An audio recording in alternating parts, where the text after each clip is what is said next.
ప్రభువా, ఈ పునరుద్ధానపు దినమున నీ పాదాల చెంత చేరి నీ స్వరాన్ని వినడానికి మీరు మమ్మల్ని నడిపించినందుకు నీకు వందనాలు. ప్రభువా, నీ పునరుద్ధానపు శక్తిని, నీ పునరుద్ధానపు బలమును, నీ పునరుద్ధానపు మహిమలో పాలివారిగా మమ్మల్ని బలపరుచు నాయన. నీ దీనదాసులను ప్రభువా నీ శిలువ చాటును మరుగుపరిచి నీ బిడ్డలకు అవసరమైన సందేశాన్ని మాత్రమే మీరు వినిపించండి. మీ నామాన్ని మాత్రమే మీరు ఘనపరుచుకోనండి.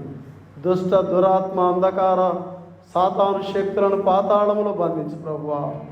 మా హృదయాలు నీ వైపు చూడడానికి సహాయం చేయండి. యేసు నామములో అడుగుచున్నాం తండ్రి, ఆమేన్. దయచేసి కూర్చోనండి. దేవుని యందు ప్రియమైన దేవుని బిడ్డలారా, మీ అందరికీ ప్రభు అయిన యేసుక్రీస్తు పరిశుద్ధమైన ఘనమైన పవిత్రమైన నామాన శుభాలు తెలియజేస్తూ ఉన్నాను. ఈరోజు దేవుని యొక్క వాక్యాన్ని ధ్యానించుకోవడానికి ఈ పునరుద్ధాన దినాన మనకు ఏర్పాటు చేయబడిన అంశము అపరిమితమైన పరివర్తన చేసుకొనుట. పునరుద్ధానము అపరిమితమైన పరివర్తన చేసుకొనుట. పరివర్తన అంటే మార్పు చేసుకోవడం. అపరిమితమైన మార్పు రావాలి ఒక్కొక్కరు కదా. ఈరోజు అంశం అపరిమితమైన మార్పు. అంటే ఇప్పటికే మార్పు చెందిన వారు ఇంకొంచెం మార్పు చెందడానికి ప్రయత్నం చేయాలి కదా.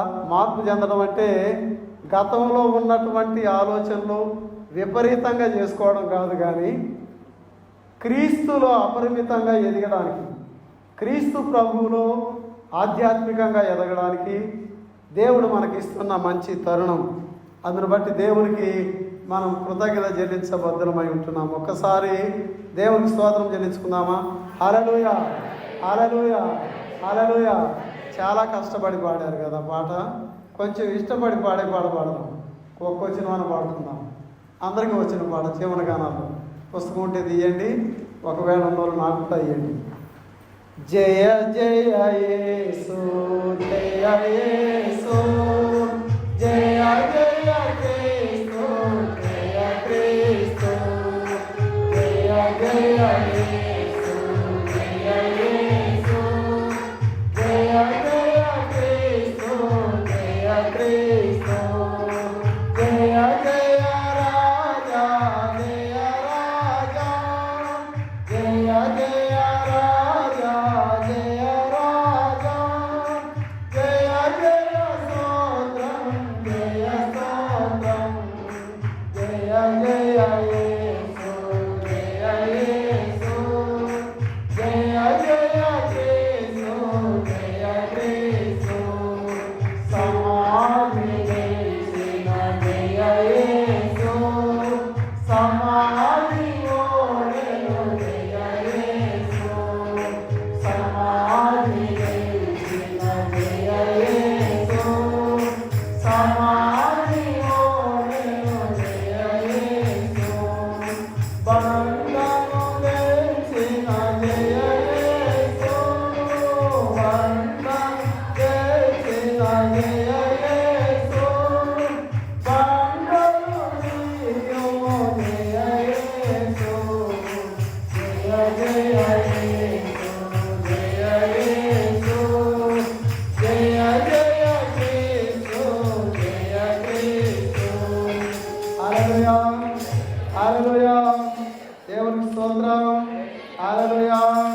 సంతోషంగా ఉన్న వాళ్ళంతా గట్టిగా చెప్పండి. వాళ్ళ బండలు తీయబడతాయి. వాళ్ళకి విజయాన్ని ఇచ్చేవాడు దేవుడు.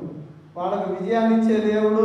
వారి కుటుంబాల్లో ఉన్న ఏ అడ్డు బండలైనా తొలగించే దేవుడు. గట్టిగా చెప్దాం. హల్లెలూయా, హల్లెలూయా. దేవుని యందు ప్రియమైన దేవుని బిడ్డలారా, గత 2 సంవత్సరాలుగా కోవిడ్-19 భయానికి డిసెంబర్లో వచ్చింది కదా, 19లో. తర్వాత లాక్డౌన్ కార్యక్రమాలు, పండుగలు జరుపుకోలేనటువంటి 21వ సంవత్సరం, అటు ఇటుగా 21వ సంవత్సరంలో జరుపుకున్న సందర్భాలు, వీటన్నిటిలో నుంచి అధిగమించి 22వ సంవత్సరంలో క్రైస్తవ సంఘాలు ఆధ్యాత్మికంగా దేవుని మందిరాలలో ఆర్భాటంగా దేవుణ్ణి ఆరాధిస్తూ సంతోషిస్తున్న దినాలు, ఎటువంటి భయం లేకుండా కదండి. గవర్నమెంట్ కూడా మాస్క్ తీసేయమన్నది, పెట్టుకునే వాళ్ళు మంచోళ్ళు. తీసేయమని చెప్పట్లేదు, కానీ జాగ్రత్త అనేది చాలా అవసరం. ఈ దినాల్లో 2022 సంవత్సరం జరిగే పునరుద్ధాన పండుగలో ఒక నూతనమైన రీతిగా దేవుని యొక్క సన్నిధిలో, దేవుని సహవాసంలో మన ఆధ్యాత్మిక జీవితాన్ని పెంపొందించుకోవాల్సి ఉంది. ఎన్నో పునరుద్ధాన పండుగలు చూస్తూ వచ్చాము. ఎన్నో పునరుద్ధాన పండుగల్లో దేవుని ఆరాధిస్తూ వచ్చాము. దేవుని బిడ్డలారా, యేసుక్రీస్తు ప్రభు యొక్క జన్మకు, ఆయన యొక్క బోధనకు, ఆయన జీవించిన జీవితానికి ప్రతి ప్రవచనం నెరవేర్పు జరిగింది. అలాగే ఆయన మరణం యొక్క విజయంలో కూడా ప్రవచనాల నెరవేర్పు ఉంది. భూమి మీద చాలామంది మానవులు జన్మించారు, మహానుభావులైనటువంటి వారు జన్మించారు. ప్రతి ఒక్కరూ కాలగర్భంలో కలిసిపోయారు. కానీ క్రీస్తు ప్రభు యొక్క జీవిత చరిత్ర, మానవుని యొక్క జీవితాన్ని 2 భాగాలు చేసింది. క్రీస్తు పూర్వము, క్రీస్తు శకం. కారణం ఏంటంటే, కారణ జన్ముడైన ప్రభు, దేవాది దేవుడు భూమి మీద సామాన్యమైన మానవుడుగా జన్మించి ఆయన భూమి మీద జరిగించినటువంటి కార్యాలను బట్టి, ప్రాముఖ్యంగా ఏ మనిషి కూడా పునరుద్ధానుడిగా లెగిసినట్టు చరిత్ర ఆధారాలు లేవు. యేసు ప్రభు మాత్రమే పునరుద్ధానుడుగా మరణించి, మరణాన్ని జయించి తిరిగి లేచినటువంటి దేవుడిగా ప్రత్యక్షపరుచుకున్నాడు. కనుక చరిత్ర 2 భాగాలు చేయబడింది. దేవుని బిడ్డలారా, అయితే మాకేదుగా 2 భాగాలు అయితే, నీ జీవితంలో మార్పు కోరుకుంటా ఉన్నాడు దేవుడు. ఈ రోజున నీ జీవితంలో మార్పు అడుగుతూ ఉన్నాడు. గతంలో ఎట్లా మాట్లాడావో, ఎట్లా జీవించావో, ఎట్లా ప్రవర్తించావో చెప్పొచ్చిన అయ్య గారు, మా సంగతి నీకు తెలవదా? గతంలో ఎన్నో పండుగలు చూసినాం, ఇప్పుడు కూడా చూస్తూనే ఉన్నాం అనుకునే వారికి వందనాలు. లేదు, దేవుడు నా జీవితంలో ఒక మార్పు చేయబోతూ ఉన్నాడు, నా బ్రతుకుని మార్చబోతూ ఉన్నాడు, నా జీవితానికి చరిత్ర 2గా చీల్చబోతూ ఉన్నాడు. గతంలో ఎట్లా నడుచుకున్నానో, ఎట్లా బ్రతికానో, ఎట్లా మాట్లాడానో, ఎట్లా జీవించాను, కానీ ఇప్పుడు రాబోయే దినాల్లో నా బ్రతుకులో ఒక నూతనత్వం, నా బ్రతుకులో ఒక క్రొత్తదనం, నా బ్రతుకులో ఒక మార్పు రావాలి అని ఆలోచించే వారికి 2 వందనాలు.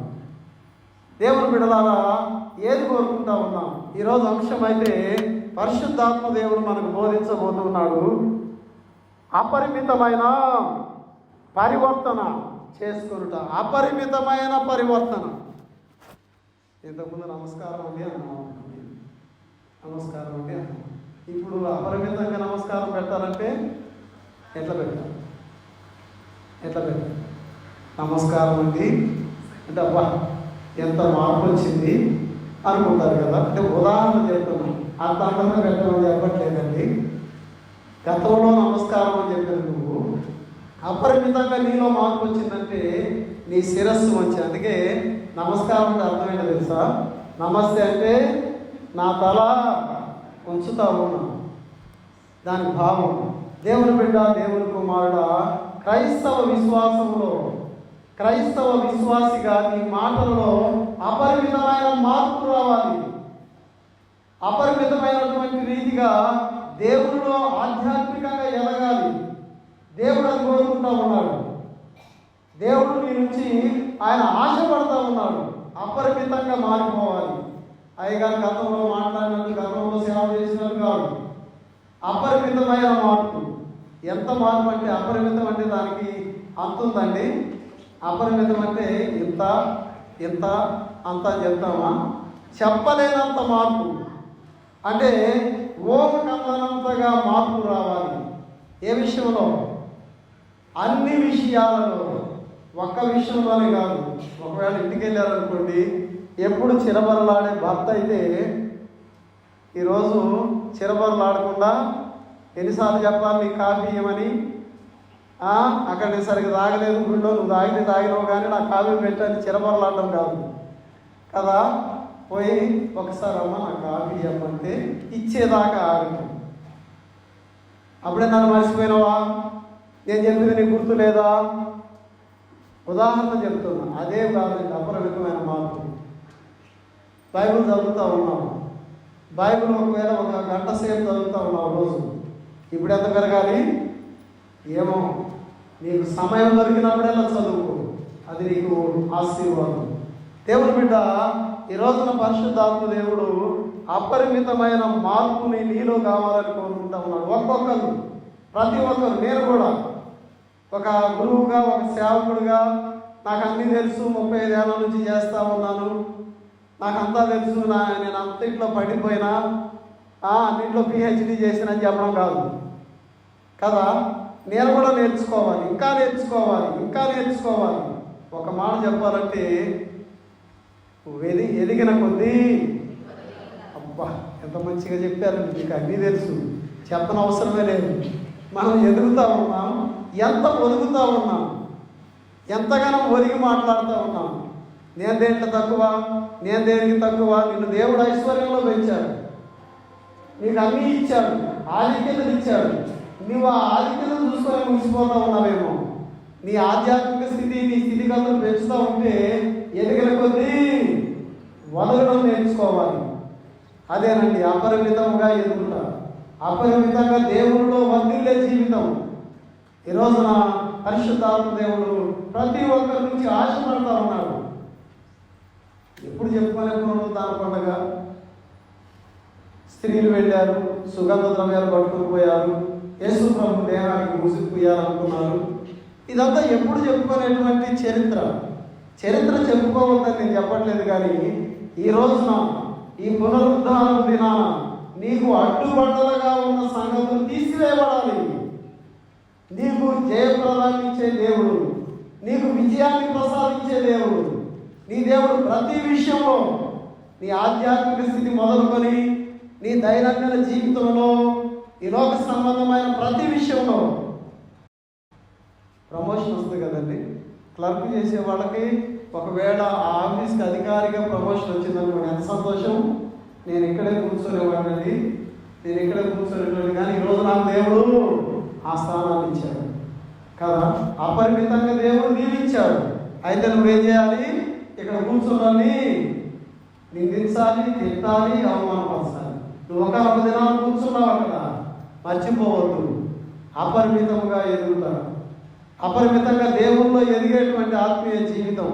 దేవుని బిడ్డలారా, ఈరోజు మనం జ్ఞాపకం చేసుకోవాలి. ప్రాముఖ్యంగా యేసు ప్రభు పునరుద్ధానుడిగా లేస్తారని తన శిష్యులతో చెప్పినప్పుడు వాళ్ళు దాన్ని చివర పెట్టలేదండి. ఆ మృతదేహానికి, చనిపోయినటువంటి యేసయ్య దేహానికి పరిమళాలు పూయాలని వెళ్ళారు. ఆ దినాల్లో యూదులకు ఉన్నటువంటి ఆచారం ఏంటంటే, వాళ్ళ సమాధి వాళ్ళు ముందుగానే తొలిచి పెట్టుకునేవారు. అరిమతయి యోసేపు తన కొరకు ధనవంతుడు కనుక అందమైన సమాధి సిద్ధం చేసుకున్నాడు. కానీ యేసు ప్రభు చనిపోయిన తర్వాత ఆ సమాధిని యేసు ప్రభుకి ఇచ్చాడు. ఎవరు తీసుకుపోవడానికి భయపడతా ఉన్నారు, ఎవరు అక్కడ కనపడడం లేదు. అప్పుడు అరిమతయి యోసేపు ఒక పలుకుబడి కలిగిన వాడు, ఆ సమాజంలో ఒక గుర్తింపు కలిగిన వాడు, ధనవంతుడు కనుక పిలాతు దగ్గరకు పోయి అడిగాడయ్యా, ఆయన యొక్క దేహాన్ని నాకు అప్పగించండి, ఆయన దేహానికి సమాధి కార్యక్రమం చేస్తానన్నప్పుడు అరిమతయి యోసేపుకి అప్పగించడం జరిగింది. ఆయన కొరకు తొలచబడిన సమాధిలో యేసు దేహం ఉంచబడింది. ఈ శిష్యులతోనూ స్త్రీలు ఎప్పుడూ వెంబడించేవారు. యేసు ప్రభు స్త్రీలలో ప్రాముఖ్యమైన పాత్ర వహించింది స్త్రీలేనండి. యేసు ప్రభు యొక్క సేవలో స్త్రీలు ఆయనను అధికంగా వెంబడిస్తూ వచ్చారు. స్త్రీలకి భక్తి ఎక్కువే, వాళ్ళకి అన్నీ ఎక్కువే కదండి. నిజమే, అబద్ధం చెప్పట్లేదు నేను. స్త్రీలకట ఈ బ్రెయిన్ కూడా చాలా ఎక్కువ ఉంటుంది. అందుకే మాకు డిఎన్ స్వామి తండ్రి గారు ఆయన చెప్పేవాడు, ఏదన్నా సమస్య వచ్చినప్పుడు అమ్మగారిని అడగండి, ఆ తర్వాత మీరు పని మొదలు పెట్టండి అయ్యగారులా చెప్పేవాడు. ఎందుకు చెప్పేవాడు ఆయన నాకు తెలియదు, కానీ ఏదో ఒక మ్యాగజైన్లో చదివాను. స్త్రీలకు పురుషుల కంటే కొంచెం బ్రెయిన్ ఎక్కువ ఉంటుంది. దేవుని బిడ్డలారా, యేసు ప్రభువును వెంబడించడంలో వెనకాడకుండా వచ్చేవాడు స్త్రీలు. యేసు ప్రభువును సిలువేసినప్పుడు ఎవరున్నారండి? మొన్నే చెప్పిన కదమ్మా, ఒక్కడు మాత్రం పురుషుడు కనపడ్డాడు. ఎవరైనా యోహాను మాత్రం కనపడ్డాడు. మిగిలిన వాళ్ళంతా స్త్రీలే ఉన్నారు. వాళ్ళకి ధైర్యం ఎక్కువ, తెగింపు ఎక్కువ, దేవుని కొరకు ఏదైనా చేయగలుగుతారు. దేవుని సంఘంలో కార్యక్రమాలు కూడా స్త్రీలు చెప్పాలండి. నువ్వు గుడికి పోతే జాగ్రత్తగా కూర్చోయా, దేవుడు ఆశీర్వాదాలు మన మీదకి వస్తాయి అని ఎవరు చెప్పాలి? నువ్వు ఇంటికాడ చెప్పట్లేదు కాబట్టి ఏమో ఎక్కడ కూర్చుంటుండో తెలియదు. నేనైతే ముందు కూర్చున్నాయి గారు, ఇక మా సార్ ఎక్కడ కూర్చున్నారు, వెనక ఎక్కడ ఉన్నారు. అవునా, నేర్పించాలి. ఎందుకంటే ఈరోజు అంశమే అది. అత్యధికముగా దేవుడిలో ఎదగాలి. అయితే వాడు మర్చిపోయారు, యేసు ప్రభు చెప్పిన బోధ మర్చిపోయారు. కానీ మిగిలిన వాళ్ళకు గుర్తుందండి. మిగిలిన వాళ్ళు యేసు ప్రభువుని గురించి వాళ్ళు ముందే జాగ్రత్త పడ్డారు. వీళ్ళు వచ్చి ఎక్కడ ఆయన ఎత్తుకొని పోతారు అని వాళ్ళు ముందే జాగ్రత్త పడి. ఒకసారి చూస్తారా మత్తయి సువార్త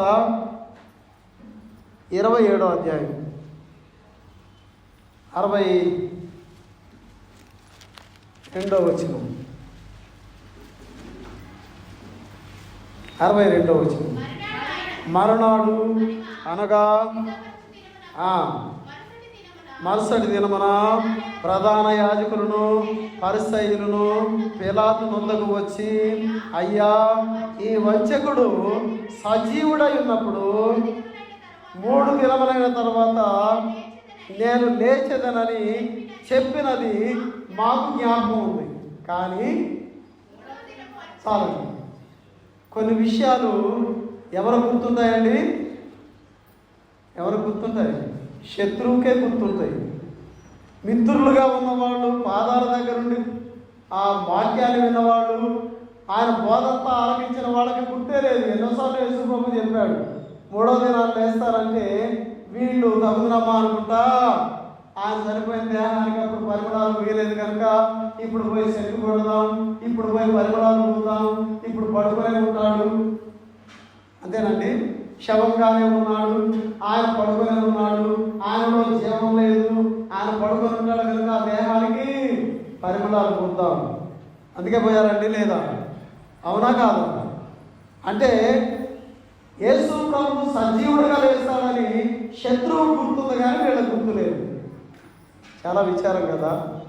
దేవుల్లో ఎదగాలి అంటే ఎన్నిసార్లు విన్నారో యేసయ్య బోధ, ఎన్నిసార్లు యేసయ్య మాటలు విన్నారు. ఎక్కడ దాకా ఎదిగారండి? మృతతుల్యమైన దేహాన్ని చూడడానికి పోవడానికి ఎదిగారు. ఆయనేమో మృతుల్లో నుంచి లేస్తానని వాగ్దానం చేస్తే ఆ మృతతుల్యమైన దేహానికి పరిమళాలు పూయడానికి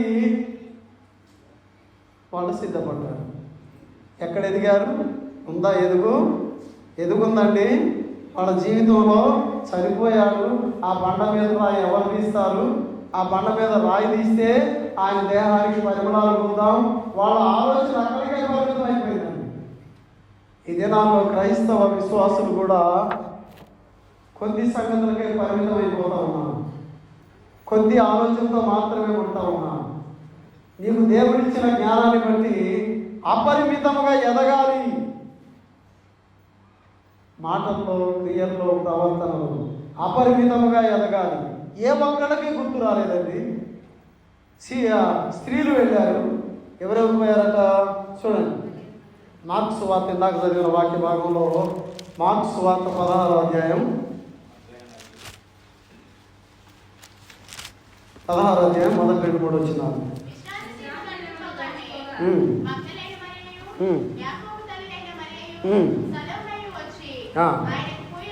ఆయనకు పూయవలనని సుగంధ ద్రవ్యమును కొనిరి. వారు ఆదివారము పెందలకడ లేచి బయలుదేరి సూర్యోదయమైనప్పుడు సమాధి యొద్దకు వచ్చుచుండగా సమాధి ద్వారము నుండి మన కొరకు ఆ రాయి ఎవడు పొర్లించునని ఒకరితో ఒకరు చెప్పుకొనుచుండిరి. ఏం చెప్పుకుంటా ఉన్నారు? ఆయన సమాధిలో ఉంచబడ్డాడు, దాని మీద రాయి ఉంచబడింది. ఆ సమాధిలో ఉన్న ప్రభువుకి మనం ఈ పరిమళాలు పూయాలి. ఎంతమంది స్త్రీలు పోతా ఉన్నారండి? 3 స్త్రీల పేరు రాయబడింది. మగ్దలేని మరియా, యాకోబు తల్లి అయిన మరియా, సలోమి. ముఖ్యులేమో, లీడర్స్ ఏమో కదా, వాళ్ళ పేర్లు రాయబడ్డాయి. వాళ్ళు ఆ సమాధిలో ఉన్న యేసయ్య దేహాన్ని గురించి ఆలోచన చేస్తూ ఉన్నారు, సమాధి బయట ఉన్న బండ గురించి ఆలోచన చేస్తూ ఉన్నారు. అంతే, వాళ్ళ ఆలోచన పెరగలేదు. అంటే విశాలమైన ఆలోచన వాళ్ళ మనసుల్లో లేదు. ఈ దినాన క్రైస్తవ విశ్వాసులు కూడా పరిమితంగా ఆలోచన చేస్తూ ఉన్నాను. నేను ఇట్లే చేస్తా, నేను ఇట్లే మాట్లాడతా. ఏం ప్రయోజనం నీ వలన? ఏమన్నా ప్రయోజనం ఉందా? నీ ఆలోచనలో మార్పు లేదు, నీ తలంపుల్లో మార్పు లేదు, నీ ఉద్దేశంలో మార్పు లేదు. పునరుద్ధాన పండుగ అంటే ఎప్పుడు చెప్పుకున్నట్టు యేసయ్య దేహానికి పరిమళాలు పూయడానికి వచ్చారు, దేవదూతలు కనపడ్డారు, వారు బండలు బోర్లించారు అని చెప్పేసుకోవడమేనా? కానీ నీ ఆలోచన ఎందుకు పెరగడం లేదు? శత్రువులు గుర్తు పెట్టుకున్నారు ఆయన బోధించిన బోధ. ఈ దినాల్లో ఒక్కసారి క్రైస్తవ విశ్వాసులు జ్ఞాపకం చేసుకోవాలి. సోషల్ మీడియా చూస్తూ ఉన్నాం కదండి. కొన్నిటికి మౌనంగా ఉండడమే మంచిది, చూడట్లేదంటే ఇంకా మంచిది. సోషల్ మీడియాలో నీకంటే ఎక్కువ బైబిల్ చదువుతూ ఉన్నారు క్రైస్తవేతరులైన వారు. నీకంటే ఎక్కువగా బైబిల్ చదువుతూ ఉన్నారు క్రైస్తవేతరులు. నీకంటే ఎక్కువగా పాటల్లో అర్థాన్ని వాళ్ళు చెప్తూ ఉన్నారు. పాడుతూ ఉన్నాం కానీ ఆ పాటలో అర్థం ఏంటో కూడా ఆలోచించలేని స్థితి. చదువుతూ ఉన్నాం కానీ ఆ వాక్యంలో దేవుడు ఏం మాట్లాడుతూ ఉన్నాడు నాతో. బైబిల్ చదివినమా, 2 అధ్యాయాలు చదివినాము. ఆ మధ్యలో 10 డేస్లో ఒకసారి నేను చెప్పాను కదా, బైబిల్లోని పుస్తకాలు చదవండి. ఈ 10 డేస్లో ఎన్ని పుస్తకాలు చదివారో చదివిన వాళ్ళకు వందనాలు, చదవని వాళ్ళకు కూడా వందనాలు. చదివితే దేవుని యొక్క వాక్యంలో వెతుకుతారు, దేవుని యొక్క వాక్యంలో దీవించబడతారు. నీ స్థితి మార్చేవాడు దేవుడు. దేవుని యొక్క వాక్యం ద్వారా జీవితాలు మార్చుకున్న వాడు ఎంతోమంది ఉన్నారని మనందరికీ తెలుసు. మహాత్మా గాంధీ గురించి చెప్తాం కదా. స్వాతంత్ర ఉద్యమం ఆయన ప్రారంభించింది యేసు ప్రభు వారి పర్వత ప్రసంగం. ఆయన చాలాసార్లు చదివాడట. యేసు ప్రభు పర్వత ప్రసంగం ఎక్కడ ఉంటుందండి? మత్తయి సువార్త ఎక్కడి నుంచి ఎక్కడి వరకు ఉంటుంది? 5వ అధ్యాయం నుంచి 5వ అధ్యాయం నుంచి ప్రారంభమయ్యేటువంటి ఆ పర్వత ప్రసంగాన్ని అనేక సార్లు చదివాడట. దేవుని పిల్లలారా, నువ్వు అసలు బైబిల్ గ్రంథంలో ఏం చదువుతా ఉన్నావు? ప్రారంభంలోనే ఉంటాయి కదా ధన్యతలు. ఆ ధన్యతలు నీకు కంఠస్థం వచ్చా? ఒకసారి జ్ఞాపకం చేసుకో. దేవుని యొక్క వాక్యం పొద్దున్నే లేచి ధన్యతలు జ్ఞాపకం చేసుకొని బైబిల్ తీసి చదవక్కర్లేదు. ధన్యతలు ప్రభువా నేను జ్ఞాపకం చేసుకుని నీకు వందనాలు. ఆ రీతిగా ధన్యులుగా మనం జీవించాలంటే ధన్యతలు రావాలి. అవునండి. కొంతమందిని గోల్డ్ మ్యాన్ అని పిలుస్తారు. సోషల్ మీడియాలో ఒక వ్యక్తిని గోల్డ్ మ్యాన్ అంటే ఆయన. ఎందుకంటే ఆయన ఒంటి నిండా బంగారం, మెడలో బంగారం, చేతికి కడియాలు, చేతికి ఉంగరాలు, ఇక ఊళ్ళంతా బంగారం. ధన్యతలు నీ నోటికి వస్తే నువ్వు ధన్యుడు, నీ కుటుంబం ధన్యుడు. ధన్యకరమైన జీవితాన్ని దేవుడు ఇస్తాడు. దేవుని బిడ్డలారా, ఈ స్త్రీలు ఎప్పటిలాగానే ఆలోచన చేస్తూ ఉన్నారు. యేసయ్య దేహం దగ్గరికి పోదాం, పరిమళాలు చూద్దాం, అంతేనా ఆలోచన? అక్కడ వాళ్ళు ఏం జ్ఞాపకం చేశారంటే పిలాతుకి జ్ఞాపకం చేశారు. అయ్యా, ఈ వంచకుడు తిరిగి లేస్తారని 3వ దినాలు నేను చెప్పాడు. ఒకవేళ ఆయన శిష్యులు వచ్చి ఎత్తుకొని పోయి తిరిగి లేచాడని చెప్తారేమో.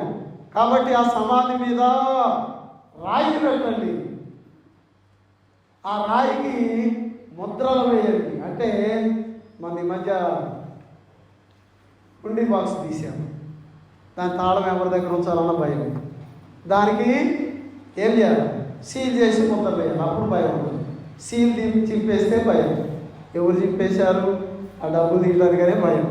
అలాగే ముద్రలు వేశారు, రాజముద్ర వేసి కాపలా ఉన్నారు, రాణువారు కాపలా ఉన్నారు. కానీ ఈ స్త్రీలు ఏ ఆలోచన చేయడం లేదు. ఒకవేళ అంతకంటే ఎక్కువ ఆలోచన చేస్తే సమాధి దగ్గర కూడా పోయేవాడు కాదండి. ఎందుకంటే అక్కడ రాణు వాళ్ళు ఉన్నారు. వాళ్ళు ఆ దినాల్లో రోమా సైనికులైనటువంటి వారు స్త్రీని ఒక ఆట బొమ్మగా చూసేవారు. ఈ దినాల్లో కూడా స్త్రీకి రక్షణ ఎక్కడ ఉందండి? ఎంత పర్సెంటేజ్ రిజర్వేషన్? 33. ఎంత కావాలని అడుగుతా ఉన్నాను అమ్మా. ఎవరు గుర్తులేదా? 50 కావాలని అడిగే వాళ్ళకు కూడా గుర్తులేదా? అంటే మేము కూడా సగభాగం అడుగుతూ ఉన్నారు కదా. దేవుని బిడ్డలారా, స్త్రీలు అంతకంటే ఎక్కువ ఆలోచన చేయలేదు. కానీ దేవుడు వారు మాట్లాడుకునే మాటలు విన్నాడు. ఒకసారి వాళ్ళు ఏం మాట్లాడుకుంటూ ఉన్నారట? ఈ 3వ వచనం చివరి భాగంలో చూస్తే, ఆ రాయి ఎవడు పొర్లించునని ఒకరితో ఒకరు చెప్పుకొని చుండిరి. వేరే మాటలు లేవు. గుడికి వచ్చిన కాడ నుంచి ఆ రాయి ఎవరు తీస్తారు? ఏ రాయి? అడ్డుబండగా ఉన్న రాయి ఎవరు తీస్తారు? అదే వాళ్ళ దృష్టిలో కనపడతాము. దేవాలయానికి వస్తే దేవుని గురించి ఆలోచించండి, దేవుని గురించి మాట్లాడండి. దేవుని గురించి మాట్లాడే మాటలు కొద్దిగా అయితే ఇక వేరే మాటలు ఎన్ని మాట్లాడుకుంటామో, విస్తారమైన మాటలలో ఎన్ని మాటలు మాట్లాడతాము. దేవుని గురించి మాట్లాడే మాట ఎప్పుడన్నా మాట్లాడామా? సంఘాన్ని గురించి మాట్లాడే మాట ఎప్పుడన్నా మాట్లాడామా? సంఘ క్షేమాభివృద్ధి కొరకు మనం ఏం చేస్తే బాగుంటుందని ఆలోచన చేశామా? సంఘం వర్ధిల్లడానికి నా పాత్ర ఏంటి? దేవుడిని నాకు ప్రాముఖ్యమైన వ్యక్తిగా పెట్టుకున్నాడు. నన్ను ఎవరు చూడొచ్చారయ్య గారు, అసలు నన్ను పట్టించుకునేవాడు ఎవరయ్య గారు అని ఒకవేళ నువ్వు వ్యక్తిగతంగా అనుకుంటా ఉన్నావేమో. నువ్వు యేసయ్యకు కావాలి. యేసయ్య నీ నుంచి ఆశపడతా ఉన్నాడు. నువ్వు చేయాల్సింది చేయక ఏం చేస్తూ ఉన్నావు? చేయకూడని పనులన్నీ చేస్తూ ఉన్నావు. అవునా కాదా? మీరు మంచోళ్ళు, చేయకూడని పనులు చేసేటోళ్ళు ఎక్కడున్నారు? దేవుని బిడ్డ, దేవుని కుమారుడా, ఈరోజు అపరిమితంగా దేవునిలో ఎదగాలి, అపరిమితంగా దేవునిలో ఆలోచించాలి.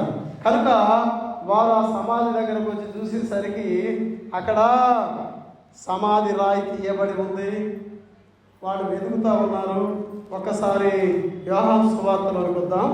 యోహాను సువార్త 20వ అధ్యాయం మొదటి భాగాన్ని ఒకసారి చదువుకున్నాం.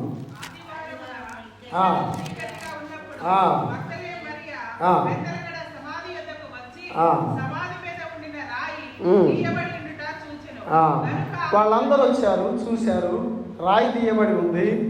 తర్వాత సమాధిలో దిగారు, చూశారు, యేసు ప్రభు కనపడలేదు. మిగిలిన వాళ్ళంతా పరుగున వెళ్ళి పేతురుకు చెప్పారు. ఎందుకంటే శిష్యులలో పెద్దోడు కదా. పేతురుకు చెప్పాడు, నువ్వు భూమి మీద ఏది బంధిస్తే పరలోకంలో అది బంధించబడుతుంది. పేతురుతో ఆ అధికారం ఇచ్చాడు ప్రభు. కనుక పేతురుకు చెప్పారు. పేతురు గబగబ బయలుదేరి, ఆయన కూడా చెప్పొచ్చు కదండి, 3వ దినాన తిరిగి లేస్తానని చెప్పాడమ్మా, మీరు పోయి అక్కడ ఎందుకు ఎదుగుతూ ఉన్నారు? ఆయన తిరిగి లేచి ఉంటాడు, ఎక్కడో ఆయన ఉన్నాడు, మన దగ్గరకు వస్తాడు అని చెప్పొచ్చు కదా. ఈయన కూడా ఆత్రంగా పరిగెత్తిండు, ఏదో మునిగిపోయినట్టు కొంపరు. యేసయ్య బోధ మాత్రం చెవిలో లేదు. ఈ దినాన క్రైస్తవ విశ్వాసులు యేసయ్య బోధ చెవిలో ఉందా? చెవిలో నుంచి చెవిలోకి వెళ్ళిపోయిందా? ఈ చెవిలో నుంచి ఎక్కడికి పోవాలన్నది, ఎక్కడికి పోవాలన్న చెప్పిన వాళ్ళకి అక్కడికి పోవును కాక, చెప్పని వాళ్ళకి ఎక్కడికో పోవును కాక. ఎక్కడికి పోవాలండి?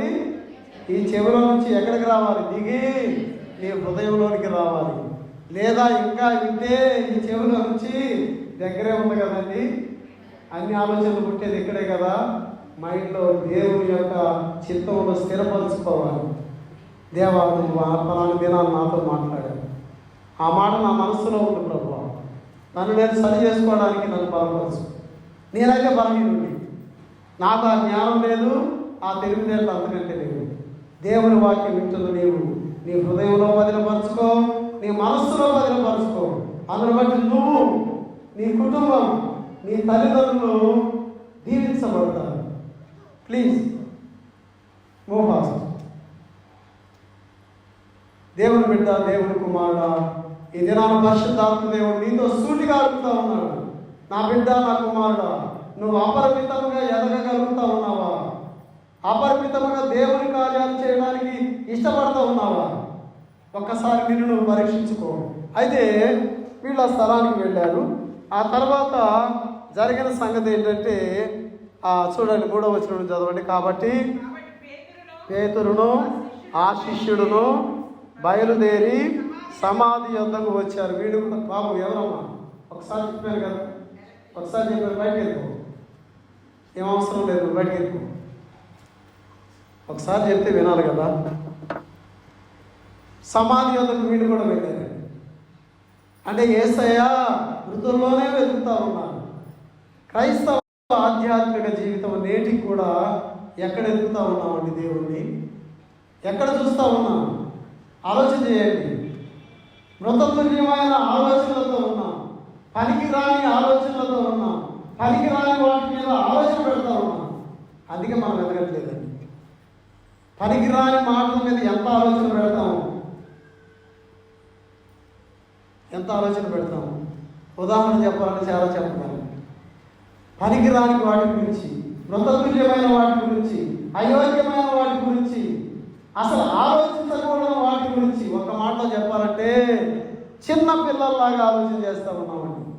పరిపక్వమైన మనిషి జ్ఞానం వేరు, చిన్నపిల్లల ఆలోచన వేరు. చిన్నపిల్లలాగా పోట్లాడుతూ ఉన్నాం. అవునా కాదా? తల్లిదండ్రులు బిడ్డల్ని అంటారు కదా, చిన్నప్పుడు అన్నదమ్ములే, అక్క చెల్లెళ్ళే, ఎట్లుంటారు చెప్పండి? కొట్లాడుకోరా? ఇక అన్నం చూడంగానే తమ్ముడు గమనించుకోవడం, తమ్ముడు చూడంగానే అన్న గమనించుకోవడం చేస్తారా? చిన్నదానికి ఒక బొమ్మ కాడ కొట్టుకుంటారు ఇద్దరు. ఎంత దెబ్బ తగ్గుతుందో పాపం మనకు తెలియదు. దెబ్బ తగ్గి వాడు ఏడుస్తూ ఉంటే ఏడ్చిట్టు వచ్చి తల్లి ఎత్తుకుంటుంది. అవునా కాదు? దేవుని బిడ్డలారా, మృతతుల్యమైన వాటి మీద మన ఆలోచన పోవద్దండి. క్రైస్తవ విశ్వాసి నేటికి కూడా ఒకవేళ పరిపక్వంగా ఉన్నతమైన రీతిగా ఆలోచన చేస్తే దేవునికి స్తోత్రం. ఉన్నతమైన ఆలోచన చేసేవారు లేరని నేను చెప్పట్లేదు. ఉన్నతంగా ఆలోచించేవారు ఉన్నారు, దేవునికి స్తోత్రం. అటువంటి ఆలోచనలో మనం ఎదగాలి.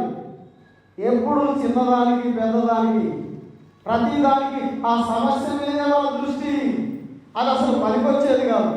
అర్థమైన దానికి చెప్పాలంటే పెద్దలు అంటారు కదా, అది కూరకొచ్చేదా అమ్మా, పాపం మీకు తెరవుతుంది, అది కూరకొచ్చేదా పువ్వుకొచ్చేదా అంటారు కదా. కూర అంటే కలుపుకొని రుచి కలిగింది.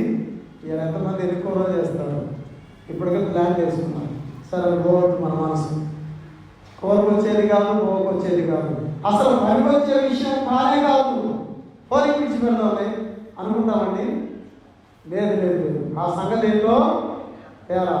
ఎక్కడ తేరా? అయ్యగారి దగ్గర తేరా. అంటే మీరు మనుషులు నా దగ్గరికి ఏమి తేవట్లేదు, మీరు అక్కడికక్కడే సెట్ చేసుకుంటా ఉన్నారు చాలాసార్లు. ఇది ఇక ఇక్కడికి వచ్చి చిరిగి చిరిగి గాలివానై ఇక అది ఉడుముడు మగల మీద పడ్డట్టు.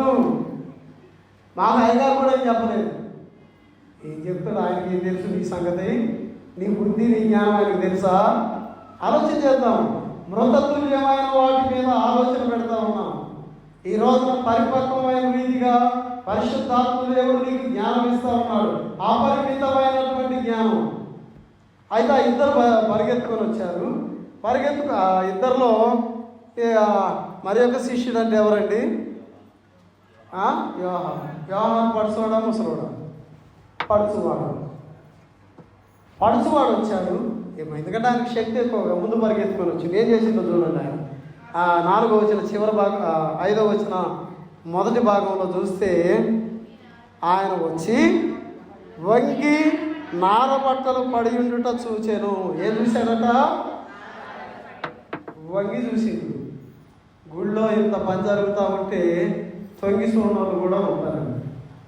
అసలు ఏం జరుగుతుంది, ఎట్లా జరుగుతుంది, నా అవసరం ఏమన్నా ఉందా అక్కడ? అంతా అయిపోయినాక వచ్చి అట్లా లేకపోతే బాగుండేది, ఎట్లుంటే బాగుండేది, అట్లుంటే బాగుండేది, అంతా అయిపోయినాక ఇక అప్పుడు నువ్వు ఆలోచించి ఏం ప్రయోజనం? ఇక దాన్ని ఏమైనా పాడు చేయగలుగుతామా? దాన్ని ఏమైనా సరి చేయ మళ్ళీ ఎన్ని రోజులు పట్టుద్దా చేయాలంటే? వంగి చూసి వెళ్ళిపోయే వాళ్ళు ఎంతోమంది ఉన్నారండి. దేవాలయంలో దేవుడి సంఘంలో పలాని కార్యం జరుగుతూ ఉందంటే అక్కడ పోతా చూసుకుంటూ పోదాం. ఏం చేస్తారో ఏం పోతా చూసుకుంటూ పోకపోతే ఒక అడుగు లోపల పెట్టి చూడరాదు. ముందే వచ్చాడు యవనస్తుడు, పరిగెత్తుకొని వచ్చాడు, ఆత్రంగా వచ్చాడు, అంత ముందు రావాలని వచ్చాడు. కానీ ఆయన చేసింది ఏంటండి, వంగి చూసి వెళ్ళిపోయాడు. ఈ దినాల్లో కొంతమంది సంఘంలో జరిగే కార్యక్రమాలు అట్లా చూసి ఒక అడితో చూసి వెళ్ళిపోతూ ఉన్నాడు. నీకు బాధ్యత లేదా? నీకు బాధ్యత లేదా? ప్రతి విషయంలో నీకు బాధ్యత ఉంది. కొన్నిసార్లు అడుగుతారు కదా, నాకు హక్కు లేదా, నేను ప్రివిల్ కట్టలేదా, నేను అది కాదా, నేను ఇది కాదా. ఎందుకు వంగి చూసిపోతున్నావు? వంగి చూసి ఎందుకు పోవాలి? వచ్చి షేర్ చేసుకోరాదు. నేను ఎవరైనా వద్దన్నారా? ఆలోచన చేయండి. అంటే ఎదగాలి, ఒక అడుగు లోపలికి. తర్వాత చూస్తే పేదరు ఏం చేశాడట,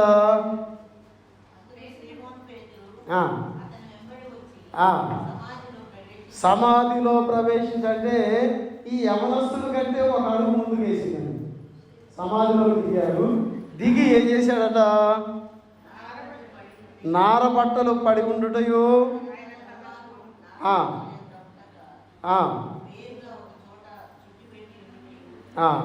అంటే ఈ యవనస్తుడు చూడలేని కార్యాలు ఆయన ఎక్కువ చూశాడు.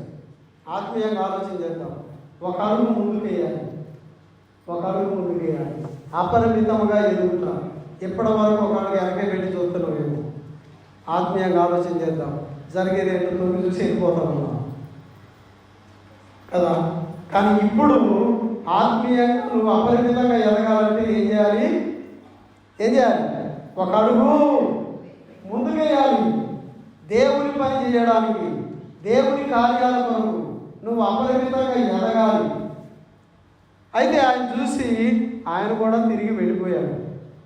కానీ అక్కడ మగ్దలేని మరి ఏం చేస్తూ ఉందో చూడండి. 11వ వచనం. ఏడ్చుచుండెను. ఆమె ఏడ్చుచు సమాధిలో వంగి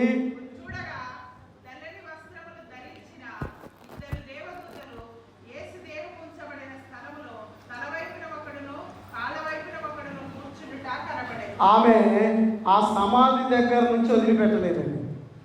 నా ప్రభువుని ఎవరో ఎత్తుకొని వెళ్ళారు, నా ప్రభువుని ఎవరు తీసుకెళ్లారని అక్కడ నుండి ఏడుస్తూ ఉంది. ఎక్కడ?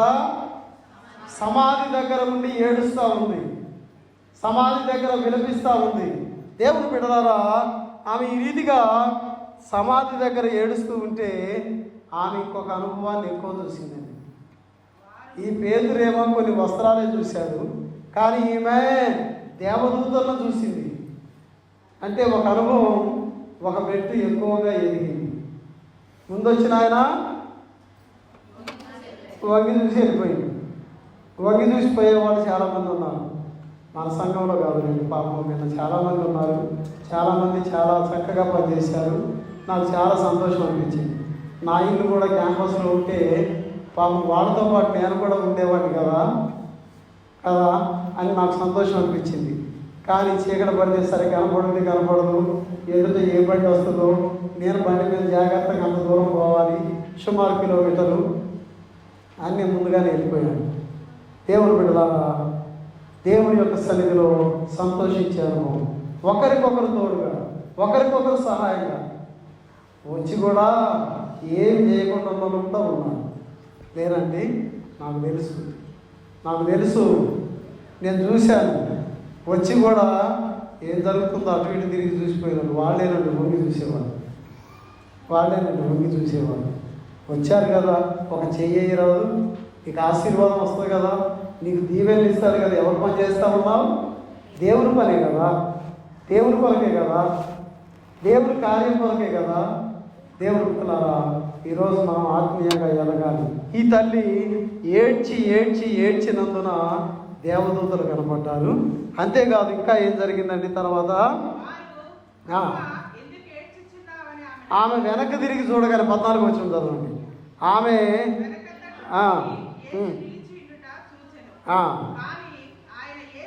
యేసయ్యనే ప్రత్యక్షంగా చూసింది ఆమె, కానీ గుర్తుపట్టలేదు. చాలాసార్లు దేవుని యొక్క మహిమ, దేవుని యొక్క ప్రత్యక్షత మనకు కనబడినా మనం గుర్తించలేకపోతూ ఉంటామండి. దేవుడే కదా నాతో మాట్లాడింది అనుకోము. ఏమనుకుంటామండి?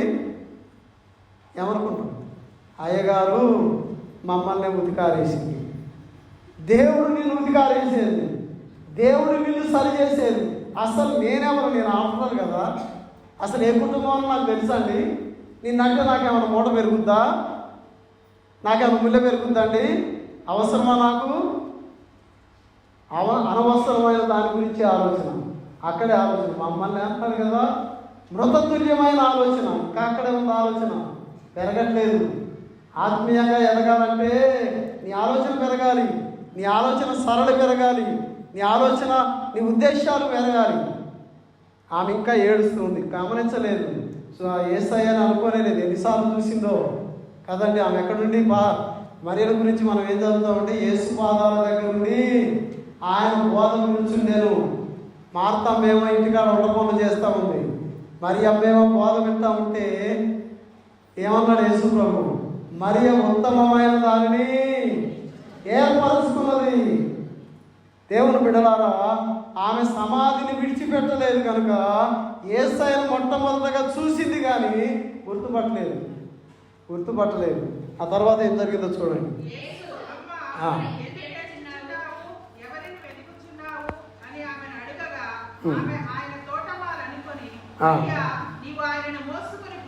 తోటమాలి అనుకున్నది. యేసయ్యను చూసి ఏమనుకుందండి? తోటమాలి స్థాయికి వచ్చింది ఆలోచన. సంఘంలో అన్ని కార్యక్రమాలు చేస్తాం, చివరికి మన ఆలోచన ఎక్కడికి పోతుంది? ఆయన తోటమాలే, జీవాధిపతి అయిన దేవుడు, సజీవుడైన దేవుడు, మహిమాన్వితుడైన దేవుడు. పాడపడతాం కదా, జయం జయం హల్లెలూయా, జయం జయం కోడే, జయం జయం హల్లెలూయా, జయం జయం కోడే, ప్రభు యేసు నామమునకు జయం జయం కోడే, ప్రభు యేసు నామమునకు జయం జయం కోడే. హల్లెలూయా. ప్రభు యేసు నామం కనపరచబడాలి, ప్రభు యేసు నామం స్తుతించబడాలి, ప్రభు యేసు నామం మాత్రమే మహిమపరచబడాలి. ప్రతి కార్యం ద్వారా, సంఘంలో ఏ కార్యం జరిగినా, ఏ పని జరిగినా, ఏమి జరిగినా కూడా దేవుడు మాత్రమే స్తుతులకు పాత్రుడు, ఆయన మాత్రమే ఘనపరచబడాలి. ఆయనకు వచ్చే మహిమను ఎవరు దొంగిలించినా ఆయన క్షమించడు. ఆయన మహిమను దొంగిలిస్తే చాలా శాపం. ఆయనకి మాత్రమే ఆ మహిమ ఆపాదించాలి. దేవుని బిడ్డలారా, దేవుని సంగమా, చాలాసార్లు ఇక్కడ కాదులేండి, చాలా స్థలాల్లో నేను పనిచేసిన దినాల్లో ఆయా సంఘాలలో అసలు మా పేరన్నా చెప్పలేదు అయ్య గారు, మమ్మల్ని గుర్తన్నా చేసుకోలేదు, ఇంతమందిలో పేరు చెప్తే గొప్ప అన్నారండి నాతో. అంటే దేవుని దగ్గర నీ పేరు గొప్ప కావాలి, కోరుకోవద్దు. దేవుడు మాత్రమే మహిమను పొందాలి, దేవుడు మాత్రమే కనపరచబడాలి, దేవుడు మాత్రమే మహిమకు పాత్రుడు. దేవుడు బిడ్డలారా, ఈరోజు పరిశుద్ధాత్మ దేవుడు నీతో సూటిగా మాట్లాడుతూ ఉన్నాడు కనుక చివరికి వద్దాం. ఆమె యేసు ప్రభు ద్వారా మందలించబడింది. 16వ వచనం చూడండి. మరియా అని పిలిచాను. ఆమె ఆయన వైపు తిరిగి ఆయనను హెబ్రీ భాషలో రబ్బూని అని పిలిచాను. యేసయ్య మందలించాడు. కొన్నిసార్లు వినకపోతే పిల్లల్ని బాబు బాబు అని పిలుస్తారు కదా తల్లిదండ్రులు. బాబు అంటే ఎన్నే, ఒక్కసారి గట్టిగా ఎరా ఎక్కడున్నావురా, అమ్మ డాడీ కోపం వచ్చింది, మమ్మీ కోపం వచ్చిందని గబగబా ఉనికొస్తాడు. అవునా కాదా? మంచిగా మాట్లాడితేనేమో తోడమాని స్థాయి. గట్టిగా మందలిచ్చాడు మరియా, గట్టిగా మందలి. అప్పుడు వడికిపోయింది. ప్రభు స్వరం ఇది, ప్రభు నాతో మాట్లాడుతూ ఉన్నాడు. రబ్బూని, బోధకుడా నా దేవా, నీ బోధ ఎన్నోసార్లు విన్నాను ప్రభువా, నీ స్వరాన్ని నేను గుర్తుపట్టలేకపోయాను ప్రభువా. ఈ దినాల్లో కూడా దేవుడు అనేక సార్లు నీతో మాట్లాడుతూ ఉన్నాడు. ఆయన స్వరాన్ని నువ్వు వెళ్ళలేకపోతూ ఉన్నావు. ఆ స్వరం ఏదో అనుకుంటా ఉన్నాం. ఏదనుకుంటా ఉన్నాం? తోటమాలిలాగా అనుకున్నామేమో. అమ్మాయి ఎవరిని వెతుకుతా ఉన్నావు? ఆప్యాయంగా అడిగాడు అమ్మాయి. ఆ స్వరంలో గుర్తుపట్టలేకపోయింది. తోటమాలి స్థాయికి వెళ్ళిపోయింది. ఆయన మాట్లాడేవాడు జీవాధిపతి, గుర్తించలేదు. మందలింపుగా మరియా అని పిలవగానే రమ్ముని కదిలిపోయిందండి ఆ హృదయం. పరిశుద్ధాత్మ దేవుడు నీతో మాట్లాడినప్పుడు నీ హృదయం కదిలించబడాలి. ఒకవేళ నువ్వు కదిలించబడకపోతే ఏ ఉపయోగం లేదండి. నీ హృదయం కదిలించబడాలి, నీ జీవితం మార్పు చెందాలి. అదే ఈరోజు ప్రభు నీ నుంచి ఆశపడుతూ ఉన్నాడు. ఈ దినాన ప్రభు యొక్క మందిరంలో, దేవుని యొక్క సన్నిధిలో అపరిమితమైన పరివర్తన చేసుకొనుట. ఎంత పరివర్తన చేసుకుంటావో, ఎంత పరివర్తన చెందుతావో, ఎంత మార్పు పొందుతావో, ఎంత అంత అనే కొలత లేదు. ఎంత పొందాలి? అపరిమితమైన మార్పు. ఇక బయటికి పోయినామంటే అబ్బా ఇంతకుముందు అయ్యగారేనా, ఇప్పుడు ఎంత మాట్లాడుతూ ఉన్నాడు, అసలు మందలిస్తే కోపస్తుడు కదా, కోపదస్తుడు కదా, ఇప్పుడు ఎంత మర్యాదగా ఎంత గౌరవంగా మాట్లాడుతూ ఉన్నాడు అని నన్ను చూసేవాళ్ళు అనుకోవాలి. అలాగే నిన్ను చూసేవాళ్ళు కూడా ఎంత మర్యాద పలకరింపు, ఆయన ఏమన్నా అసలు మందలియట్లేడు, అసలు మాట్లాడకుండా తల ఉంచుకొని వెళ్ళిపోతూ ఉన్నాడు. ఎంత మార్పు వచ్చింది పలాని వ్యక్తిలో. అక్కడ నీ పేరు పెట్టుకో, అక్కడ నీ పేరు పెట్టుకొని అబ్బా ఆ వ్యక్తిలో ఎంత మార్పు వచ్చింది, పాల్మోహన్ అయ్య గారిలో ఎంత మార్పు వచ్చింది. ఇంతకు ముందు ఉన్నట్టు ఆయన ప్రవర్తన లేదు, ఇంతకు ముందు ఉన్నట్టు ఆయన మాట తీరు లేదు. దేవుడు బిడ్డ, అది ఈ రోజున ప్రభు నీ నుంచి కోరుకుంటూ ఉన్నాడు, నీ నుంచి ఆయన ఆశపడతా ఉన్నాడు. ఒకవేళ పరిశుద్ధాత్మ దేవుడు నీతో మాట్లాడితే తల ఉంచు. ఆ సమయంలో ఆమె ప్రభువుని చూసిన తర్వాత యేసు ప్రభు మాట్లాడినప్పుడు ఆమెకి ఎంత సంతోషం. అంతకుముందు ఏముందండి ఆ మనసులో? ఏముంది అంతకుముందు? ఏడుపు, దుఃఖమే, ఎప్పుడు ఏడుపే, ఎప్పుడు ఏడ్చుకుంటుండడమే. సమాధి దగ్గర ఏడుస్తూ ఉంది కదా, అవునా కదా? కానీ ఇప్పుడు యేసయ్య మాట్లాడిన తర్వాత అపరిమితమైన రీతిగా ఆమె జీవితం మారిపోయింది. ఆమె జీవితంలో అపరిమితమైన సంతోషంతో నిండుందండి.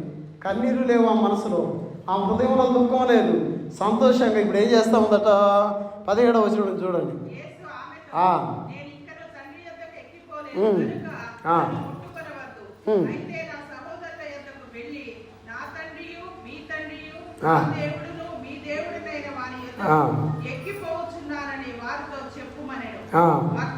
మగ్దలేని మరియ వచ్చి, నేను ప్రభువును చూచి తిని ఆయన నాతో ఈ మాటలు చెప్పానని శిష్యులతో తెలియజేసిన. ఎంత సంతోషంగా వచ్చిందో. అంతకుముందు దుఃఖము, వేదన, ఏడ్పు. కానీ ఇప్పుడు ఆమె మనసు నిండా సంతోషం. నేను ప్రభువుని చూశాను, నా కన్నులారా నా ప్రభువుని చూశాను, ఆయన నాతో మాట్లాడాడు అని శిష్యులకి వీళ్ళిక్క దుఃఖంలో ఉన్నారు. యేసు ప్రభు దేహం ఏమైపోయిందో, ఎవరు ఎత్తకపోయారో, ఇంకా దుఃఖంలో ఉన్నారు, ఇంకా దుఃఖంలోనే ఉన్నారు. కానీ మరియ యొక్క సంతోషం అపరిమితమైన సంతోషం, పరిధిలు లేని సంతోషం వచ్చి సంతోషంగా చెప్తా ఉంది. ఏడ్చుకుంటూ చెప్పిందండి. ఆమెలో ఎంత సంతోషం ఉందో. నేను ప్రభువుని చూశాను, నేను ప్రభువుని చూశాను. వీళ్ళందరికేమో ఎక్కడున్నాడు, ఏడున్నాడు. ఈవేమో నేను ప్రభువుని చూశాను, ఆయన నాతో మాట్లాడాడు.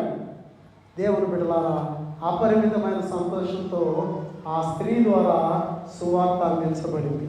ఈ రోజున పురుషుడని స్త్రీ అని భేదం లేదు. అపరిమితమైన సంతోషం ఈ పునరుద్ధాన దినం నుంచి నీ మనస్సులో దేవుని గ్రహించాలని, అపరిమితమైన రీతిగా ఆత్మీయంగా నువ్వు ఎదగాలని ప్రభు కోరుకుంటున్నాడు. ఆ రీతిగా వాక్యం విన్న మీ అందరినీ దేవుడు దీవించును గాక.